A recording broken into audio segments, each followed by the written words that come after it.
Now getting back to the estimate of the uncertainty. So what we did so far was to use the weighted least squares estimator for sigma hat n, which worked fine, but we did not use it for sigma square. The reason is, as mentioned, that the local trend model is assuming that the epsilons are distributed the same, and you're not as such assuming the different variances, you just give them different weights. So that's what we get via the proposed estimator that we give here. I label this as a local estimator because what it does is that it takes, you can say, all the prediction errors that we have here, and likewise there, but then we normalize them by our power of lambda that we have in the diagonal here, meaning effectively that if lambda is, say, 0.9, then when you go sufficiently far back in time, which is not that far actually, I'll show that in a moment how that evolves, then the impact of previous estimates is virtually zero, so we get thereby only sum squared residuals for the most recent observations, and therefore we also, as mentioned, normalize by the total memory minus p, which is the number of parameters that we used in the model. Sometimes there may be an interest to have a global estimate. One such estimator, which is at least central, which is why I developed it, is to look at the one-step prediction errors, so yj minus yj given j minus 1 hat square. Now, since we are making one-step predictions with a local linear trend model, we also have to take into account the factor that is being used to scale the variance. If it's a one-step prediction, we should add that the uncertainty is not just from sigma, but also plus the uncertainty from our estimator here. So that's one thing. Another thing is that for giving this estimate, we need, in order to be able to invert uppercase F, we need to have a sufficient number of observations to be able to do that. So we need some information, so to speak. Therefore, I have started the sum from lowercase n and let it run to the full number of the most recent observation. And of course, since the number of elements is then n, uppercase n minus lowercase n, that should also be what we use to normalize with. So what I will do now is to just illustrate how these different estimators are working, and also show a few other estimators just to show you that what may sound nice doesn't always work as nice. So what I've done is to simulate some data. I've simulated 300 time points. I've used a theta that is just a 1 and a 0.2, and the true standard error is 1.5. And then I made a column of ones and a column of the time points, and what I did is to generate some random normal distributions, one for each time point with the standard error. So I basically just have this. And you say that looks fairly simple. Yes, it does. Now if we run through the whole thing here, there's a lot of code here. I hide parts of it because that will be too easy for you to solve the assignment if you can see everything here. So what I will first show is how does the total memory evolve over time. So I'm calculating for all the points in time to the lambda power 1 minus that divided by 1 minus lambda. In this case we had lambda equal to 0.9, and if we plot that, we see that we do indeed get to 10 as the total memory when lambda is 0.9, and already when you are at around 50 observations, we are up there. Basically also saying that when we are above 50 observations, f is stationary, and therefore things are, you can say, you could simplify things. On the other hand, most often calculations are fast, so we should not overcomplicate things. But also note that in the beginning you do not have that much information, but it's rapidly increasing. Now, what I said I wanted to do is look at the estimated sigma hat. So this is the estimator that's been proposed. Let me just add it, and let me add the true value in here. I also added a red line, which is if you, instead of the total memory, is dividing by n minus p, which is effectively what is done here, but done for all the values going across here. Now, then you can see that when n is increasing, this sum, if you normalize by n minus p, what you get is something that goes to 0 when n goes to infinity, which is indeed not what we want. Whereas if you normalize by t minus p instead, you get something that is at least staying in the neighborhood of the true value. You could say it's slightly too high. I think that's because the p should not be a p, but it should be related to lambda as well. But that's a minor detail. At least we have something that is consistent and will perform equally good all the time. Now, if we look at the one-step prediction errors from our model, and we will ignore the first few of them. I think I said first to 2, so just the first 2 we will ignore those. And if we then calculate the cumulative sum, and again we'll set the first 2 to NA to say now they're not going to influence anything, then I'll add that as a line where I divide by how many elements there are in there.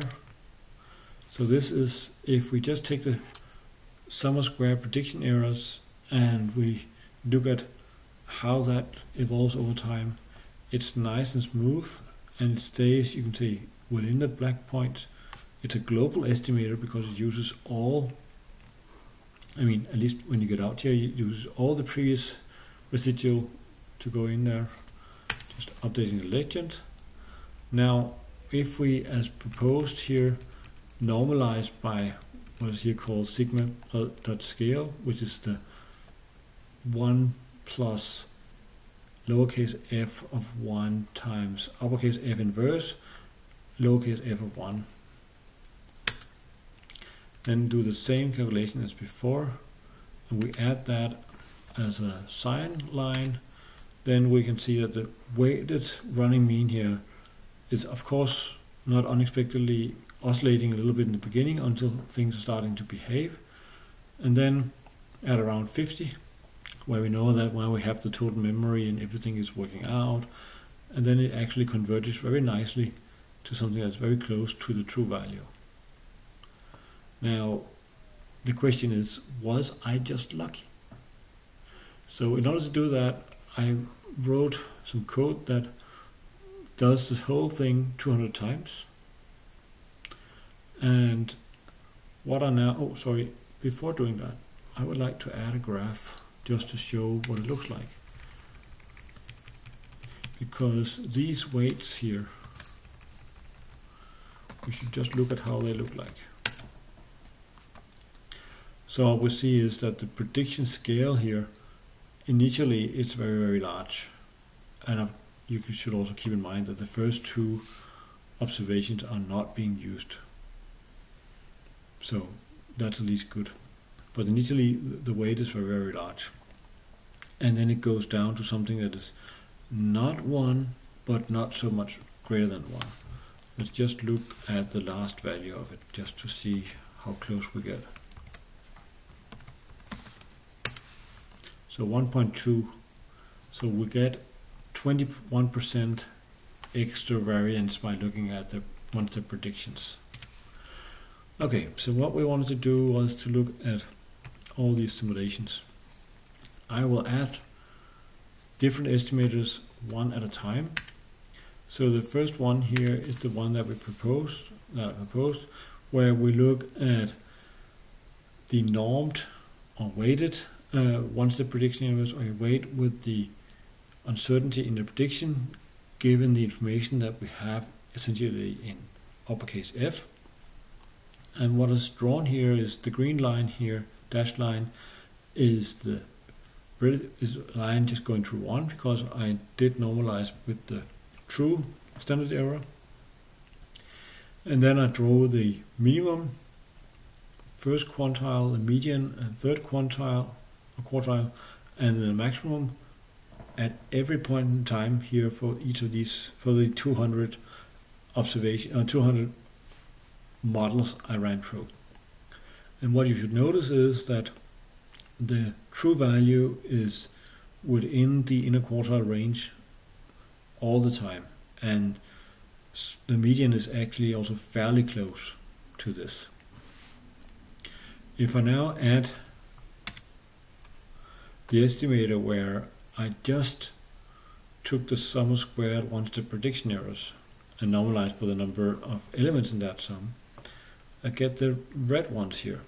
I know this graph is rather busy, but what you should pay attention to is that the inner quartile range, which is the interval between the two dashed lines here, never actually touches the true value.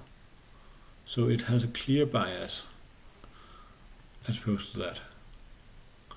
Another idea for an estimator, let me just add this here, is to use the observed value minus the estimate at the observed at that point in time, and take the sum of those elements square and divide by n, and then we get something that is less than the anticipated sigma, because in this case we assume that these are independent, which they are not, because y hat depends on the most current observation. So when we make the prediction errors up here, we have every time step we make an out of sample prediction.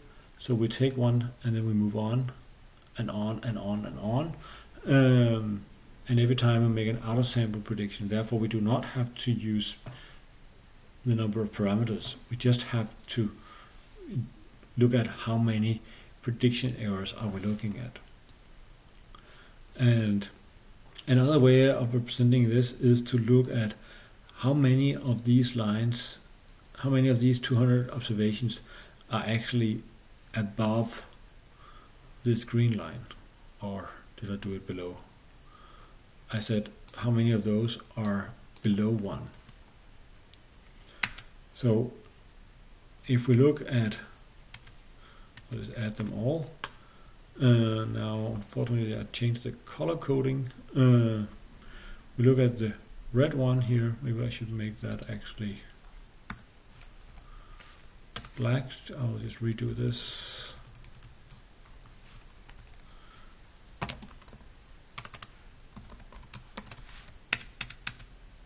To get the same colors as before. For the blue one, pretty much all of them were below the true value. For the black one, around 60% were below the true value, and for the red one, only around 10% were below the true value. And you can say ideally half of them should be below the true value. So what I hope I've shown you here is that you can say there are many estimators for the uncertainty, but some has a clear bias. If you go back here, it's clear that some of these are biased. The black one here, as I proposed, is central, so at least that's a good start. I'm not saying it's the most efficient one, but I'm just saying it's not a bad one. So to end this lecture, I'll just show a graph where I again draw the global linear given time t, and now we add observation 7, and then we have the updated global model, and then starting at time 6, I made one-step prediction lines for the local linear model with different values of lambda. And now you can see the question is, which of these has the largest lambda? As in, lambda gives the weight on the most current estimate, and 1 minus lambda is the weight on the most current observation. That was all I wanted to say for now. So